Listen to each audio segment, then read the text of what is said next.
attitude, this is what you'll see in your clinic every day. There'll be a female who comes, okay, I'm feeling dizzy, I'm feeling giddy, I'm not able to do my work, I have lost a lot of blood in my periods, I don't know what to do.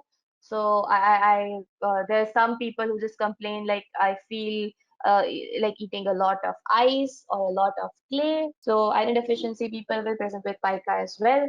So she has been exercising, and she is adhering to a strict vegan diet.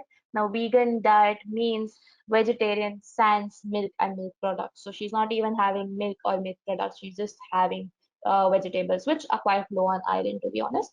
So in this case, our answer would be iron deficiency. That is our most likely answer. Why not hemolytic anemia? Because she's not having any kind of hyperbilirubinemia or jaundice or hepatosplenomegaly or anything. Plus the CBC or peripheral smear will show your schistocytes or Burr cells or anything of the sorts, or any kind of abnormal cell. G6PD deficiency, not first, because she is a woman. So because she's a woman, you're not going to think GCPD deficiency. But even if you were to, she should have had some kind of oxidative stress before this happened, and she should have had your hemolytic features, because you will be seeing your Howell-Jolly bodies in the Heinz bodies in the peripheral smear. Okay, so that is not the case.